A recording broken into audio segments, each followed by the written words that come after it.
kerajaan Allah bukan diperoleh dengan memerintah, tapi dengan melayani. Saya melihat ibu ini seorang ibu yang besar, seorang pelayan Kristus yang sungguh dalam hatinya ada jiwa Kristus di dalamnya. Saudara, kita harus selalu mengingat Kristus yang kita sembah, Kristus yang kita layani adalah Kristus yang pernah menderita, Kristus yang menderita dan menjalani jalan salib. Dan itu ditekankan berulang-ulang, dan murid-murid tidak pernah mengerti, dan murid-murid selalu memilih jalan kemuliaan, jalan kehormatan. Bagaimana dengan kita hari ini, saudara? Kita harus belajar bahwa hidup kita itu bukan untuk mencari kebesaran buat kita. Saya tidak berkata bahwa kita tidak boleh mempunyai satu pikiran untuk naik pangkat, naik jabatan, untuk memperoleh posisi yang lebih tinggi dalam pekerjaan kita. Bukan demikian, saudara. Kita tentu harus bekerja sebaik-baiknya, karena kalau dipercayakan posisi yang lebih baik, kita bersyukur. Tetapi semakin tinggi posisi yang kita peroleh, entah itu di kantor, entah itu di gereja, entah itu di tengah-tengah masyarakat, hendaklah kita mengerti bahwa semakin tinggi posisiku, harusnya aku semakin rendah untuk melayani orang lain. Kalau kita mau memilih jalan penderitaan, jalan pengorbanan, jalan menyangkal diri dan melayani orang lain, maka saudara, Kristus katakan, kita akan memperoleh upah yang akan diberikan Bapa kepada orang yang melakukannya. Ketika murid-muridnya minta tempat yang terhormat, Yesus berkata, hal duduk di sebelah kananku atau di sebelah kiriku, aku tidak berhak memberikannya. Itu akan diberikan kepada orang-orang bagi siapa itu telah disediakan. Kristus mengingatkan satu hal penting, saudara. Jikalau kita menempuh jalan menyangkal diri, jikalau kita menempuh jalan salib, jikalau kita rela menderita seperti Kristus menderita, jikalau kita tidak mencari kemuliaan dan kehormatan, bukan berarti kita tidak dapat upah. Kristus katakan ada upah yang disediakan bagi siapa yang melakukannya. Saudara, satu kali di Inggris, ketika dalam satu acara sekolah minggu telah selesai, maka ada dua anak sekolah minggu yang masih kecil. Mereka bicara dengan polosnya. Dan mereka adalah dua kakak beradik, saudara. Satu kakak dan satu adik. Dan kemudian kedua kakak beradik ini sedang mendiskusikan satu hal. Ketika mereka besar nanti, mereka mau jadi apa? Nah, saudara, kemudian kakaknya bicara, kalau saya besar nanti, saya mau menjadi orang kaya, saya mau menjadi orang yang terhormat, saya mau menjadi orang yang mempunyai kuasa. Inilah keinginan sang kakak. Meskipun dia masih kecil, tapi pikirannya sudah sangat maju, saudara. Mau jadi orang kaya, orang besar, dan orang berkuasa. Lalu dia tanya adiknya, adik, kalau kamu mau jadi apa? Maka adiknya ini berkata, ya, kalau saya sih hanya mau mengikuti Kristus dengan sungguh-sungguh. Beda sekali jawabannya, saudara. Saya hanya mau mengikuti Kristus dengan sungguh-sungguh. Saudara, kemudian waktu berlalu dan kelak kedua orang ini mendapatkan apa yang mereka katakan waktu mereka kecil. Mereka menjalani apa yang mereka katakan waktu mereka seumur sisa hidupnya setelah dia mempersembahkan diri kepada Tuhan. Dia pergi ke Afrika, mengabarkan Injil di sana. Dari orang-orang yang primitif yang masih makan orang, satu persatu dia bawa kepada Kristus. Dan sampai akhirnya dia mati di Afrika. Orang-orang Afrika sangat kehilangan David Livingstone. Dan bahkan mereka meminta, kalau boleh, meskipun jasadnya dibawa kembali ke Inggris, tapi jantungnya dikeluarkan dan ditanam di bumi Afrika. Itulah David Livingstone. Ketika jenazahnya dibawa ke Inggris, ada ribuan orang mengiringi pemakaman jenazah daripada David Livingstone. Inilah orang yang waktu kecilnya mengatakan, saya hanya ingin mengikuti Kristus dengan sepenuhnya. Dia memberikan hidupnya melayani.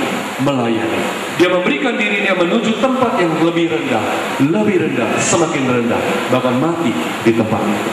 Bagaimana dengan kakaknya, saudara? Ketika kakaknya satu hari kemudian mati, maka kemudian di kuburan kakaknya ditulis satu tulisan di atas batu nisannya. Tulisannya demikian, di sini berbaring saudara dari David Livingstone. Here lies the brother of David Livingstone.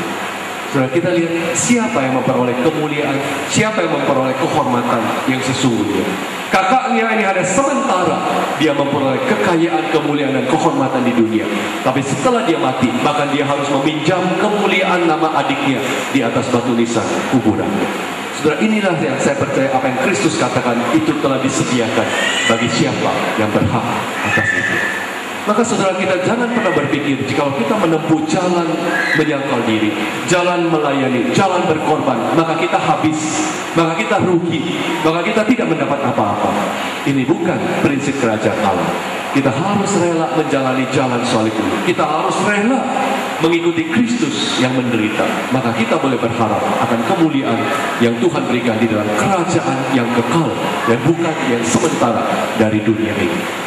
Saudara, Kristus mengatakan anak manusia datang bukan untuk dilayani, tapi untuk melayani dan memberikan nyawanya menjadi tebusan bagi banyak orang. Saudara, kata tebusan di dalam ayat 45 ini bukan kata yang sederhana, saudara. Yang dalam bahasa Yunani disebut lutron. Tebusan ini adalah tebusan yang menyangkut nyawa seseorang. Dalam arti kata, kalau Kristus tidak menyerahkan nyawanya, maka kita tetap di bawah perbudakan dosa. Saudara, ini bukan tebusan yang remeh-temeh seperti kita mau menebus barang dari pegadaian. Kalau tidak ditebus, sudah nggak apa-apa. Mungkin besok bisa ditebus, lusa bisa ditebus, atau misalnya tahun ini nggak bisa ditebus, tahun depan baru ditebus. Tapi yang Yesus katakan harus nyawanya menjadi tebusan bagi banyak orang adalah harga yang dibayar untuk ganti nyawa. Artinya kalau Kristus tidak mati, kita ada dalam kebinasaan yang kekal. Artinya kita tetap ada di bawah perbudakan dari si jahat, perbudakan dosa, dan kita tidak pernah lepas dari dosa kita. Dan kita bersyukur Yesus katakan anak manusia, yaitu aku sendiri, datang bukan untuk dilayani, melainkan untuk melayani dan memberikan nyawaku menjadi tebusan bagi banyak orang. Saudara, di dalam peringatan kesengsaraan dan kematian Tuhan Yesus Kristus ini, marilah kita merubah konsep keagungan dan kemuliaan yang kita miliki selama ini. Kita melihat memang enak, saudara, menjadi orang yang terhormat. Memang enak, saudara, menjadi orang yang dimuliakan, yang dikagumi, yang dipuji-puji, yang punya popularitas, yang punya status, yang punya kekayaan. Tetapi saudara, bukan itu yang kita kejar. Bukan itu yang kita idam-idamkan. Di dalam setiap posisi yang Tuhan percayakan kepada saudara, marilah kita mengambil jalan untuk semakin tempat yang semakin rendah. Marilah kita melihat apa yang bisa aku lakukan untuk sesamaku.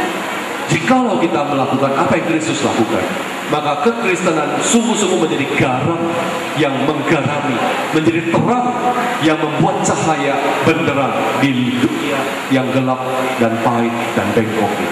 Tetapi jikalau kita hidup dengan nilai-nilai yang tidak ada bedanya dengan murid-murid Yesus yang waktu itu belum mengerti apa artinya jalan salib, maka saudara, apa perbedaan yang kita buat kepada dunia?